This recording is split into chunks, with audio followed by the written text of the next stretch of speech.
बिस्मिल्लाहिर्रहमानिर्रहीम। अस्सलाम वालेकुम नाज़रीन, मैं हूं लियाकत हुसैन और आप देख रहे हैं मेरा यूट्यूब चैनल। आज की डॉलर का जिस तरह से इजाफ़ा हुआ है, डॉलर की कीमत में जो इजाफ़ा हुआ है वो पाकिस्तान की तारीख में एक तारीख़ी इजाफ़ा हुआ। उसमें एक दिन में डॉलर की कदर में 25 रुपये इजाफ़ा हुआ है।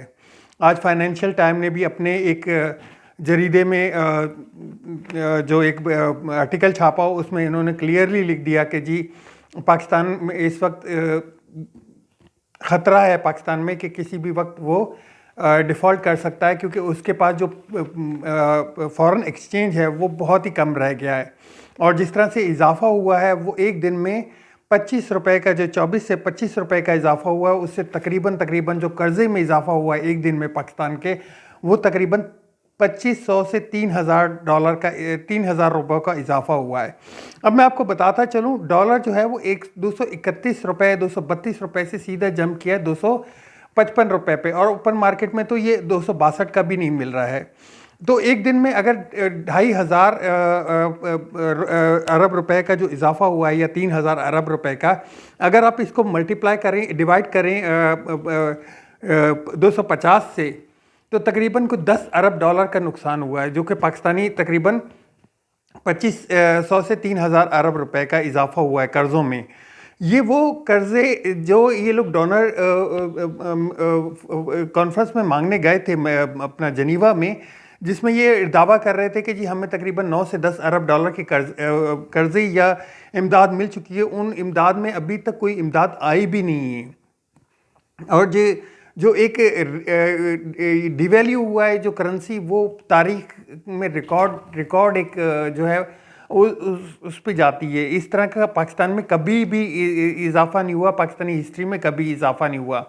फाइनेंशियल टाइम ने अपने जरीदे में लिखा कि जी जो डॉलर का जो फुकदान है मार्केट में, जिसकी वजह से एयरलाइनों को पेमेंट नहीं की जा रही, जिसकी वजह से जो बैरूनी कर्जे हैं उनकी अदायगियाँ नहीं की जा रही, बैरूनी सर्विसेज की अदायगियाँ नहीं की जा रही, वो रुकी हुई हैं। उसमें पाकिस्तान नंबर 1 पे आ चुका है जी। एयरलाइनों को तकरीबन अप्रैल से अब तक की जो पेमेंटें हैं वो रिलीज़ नहीं की गई हैं। आज कार्गो पाकिस्तान से लेके जाते हैं एयरलाइनें, उन्होंने भी आज अल्टीमेटम दे दिया कि उनकी पेमेंटें रिलीज़ ना हुई तो वो ये सर्विसेज बंद कर देंगे। तो एक और झटका आ जाएगा पाकिस्तान को। पाकिस्तान में पहले ही पोर्ट पे कंटेनर खड़े हुए हैं जिनमें जो सामान आया हुआ है वो अभी तक रिलीज़ नहीं करवाया जा सका। चंद एक के अलावा जो दवाइयाँ हैं उसकी शॉर्टेज हो रही है, जो एक कह लें कि जो पोजीशन है वो बहुत ही बुरी है दवाइयों की मार्केट में, फूड आइटम की मार्केट में जो ग़ज़ाई किल्लत हो रही है, ग़ज़ा की जो एक तरह से वो जो रुकी हुई है, उसकी वजह से कंटेनर, जो प्याज के कंटेनर हैं, जो आलू के कंटेनर हैं, जो गंदम के कंटेनर हैं, वो एयरपोर्ट पे खड़े हुए हैं।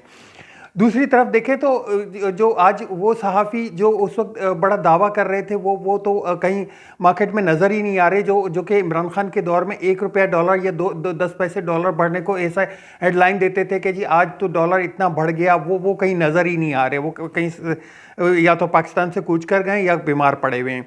दूसरी जानिब देखें तो हम जब इसहाक डार साहब आए थे, इसहाक डार साहब को ऐसे लॉन्च किया गया था जैसे डार आया, डॉलर डर गया, डार का डॉलर पे हमला, और डॉलर एकदम जो है वो पसपा हो गया, डॉलर जो है वो डॉलर मज़ीद गिर रहा है, डॉलर के 6 रुपये की कीमत में, कदर में कमी। उस वक्त डॉलर सिर्फ 10 रुपये कम नीचे गया था, वो भी एक मसनूई तरीके से उसको जाम करके रखा हुआ था, जिसको फ्री फ्लोट करने पे इतना बड़ा नुकसान हुआ। मिफ्ता इस्माइल ने इस चीज़ को बड़ा अच्छा करार दिया कि जी डॉलर को फ्री फ्लोट किया गया और अब जो है मार्केट उठेगी।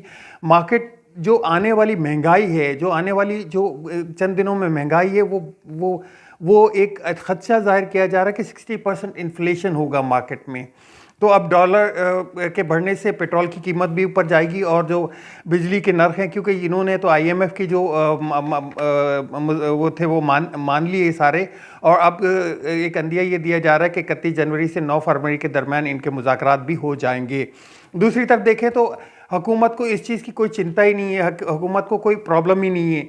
कहाँ एक डॉलर जब बढ़ता था इमरान खान के दौर में तो पूरी टीम आके बैठती थी, मीडिया को पूरी ब्रीफिंग देती थी कि जी ये वजूहात हैं, और ये अपने बयानिया देते थे। यहाँ तो इसहाक डार साहब पिछले कितने अरसे से अवाम के सामने या टीवी पे कहीं नज़र ही नहीं आ रहे, ना ही कोई लाहे अमल दे रहे हैं। इतना बड़ा जो डिवैल्यू हुआ है रुपया, कहीं पे तो उनको सामने आके कुछ तो बयान देना चाहिए था, कुछ तो उन्होंने उनको अवाम के सामने कुछ बैठना चाहिए था। दूसरी तरफ देखें तो हुकूमत की जो पॉलिसियाँ हैं वो कुछ और ही हैं। वो निगरान हुकूमत के चक्कर, निगरान जो काबीना है उसके सेटअप में उनकी मीटिंगें हो रही हैं। आज जरदारी साहब, मौलाना फजलुर रहमान साहब और शहबाज शरीफ साहब सर जोड़ के बैठे और ये नाम जो है एक तरह से उनको डिसाइड किया जा रहा है। 8 रुकनी काबीना का आज ऐलान भी कर दिया गया है।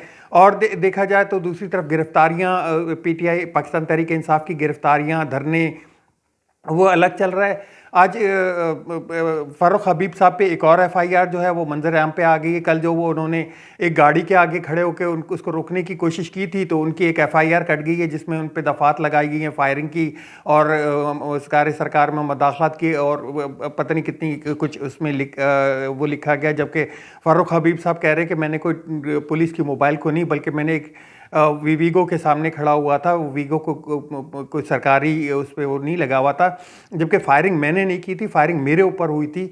वो उनका एक बयान आया है।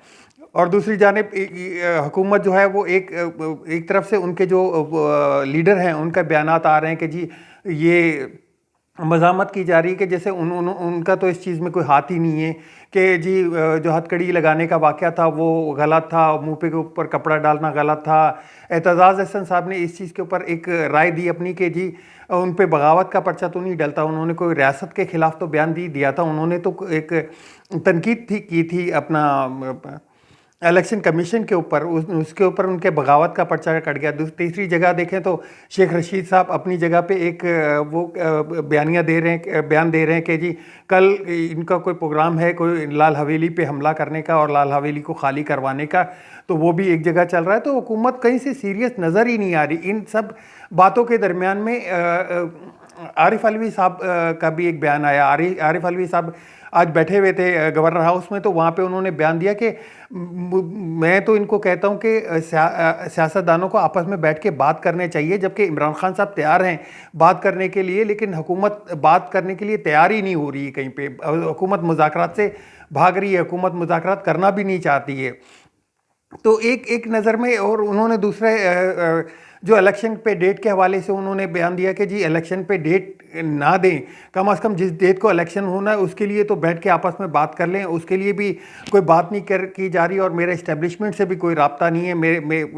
जबकि हम सब ये समझ रहे थे कि जी इस्टेब्लिशमेंट के साथ राब्ते में है, लेकिन उनका कहना ये है कि मेरा कोई इस्टेब्लिशमेंट से कोई राब्ता भी नहीं है। और मेरी जो गुजारिश है इनसे कि आप एक दफ़ा बैठ के मुज़ाकरात कर लें। कोई मुल्क में सियासी इस्तेकाम तो अपनी जगह पे रह गया, अब तो माशी भी जो है वो भी सारा सत्यानाश हो चुका है। जो आज मंज़र आया है रुपए की कदर में गिरावट की वजह से, तो उन्होंने तो एक तरह से अपने हाथ खड़े कर दिए कि जी मैं मुज़ाकरात के हवाले से इमरान खान साहब को तैयार किया है मैंने, लेकिन ये लोग मुज़ाकरात में बैठने के लिए तैयार नहीं है। पिछले 1.5 महीने से इमरान खान और हुकूमत के दरमियान कोई बातचीत नहीं है किसी मामले पे। ये वाहिद क्योंकि इमरान खान साहब ने जो अपना एक स्पोक पर्सन दिया हुआ था, वो आरिफ अलवी साहब को एक तमाम तर जो है वो कंट्रोल दिया हुआ था कि बातचीत की जाए उसके हवाले से, तो उन्होंने कहा कि ऐसी कोई बातचीत नहीं हो रही है इनके दरमियान।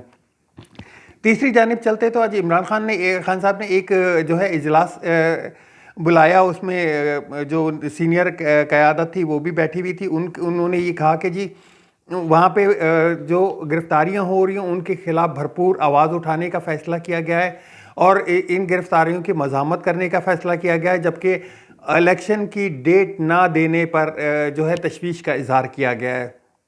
तो इलेक्शन की डेट जो है वो एक तरह से मामा बनी हुई है, क्योंकि इलेक्शन की डेट नहीं देते तो ये इलेक्शन जो है वो आगे बढ़ते हुए नज़र आ रहे हैं।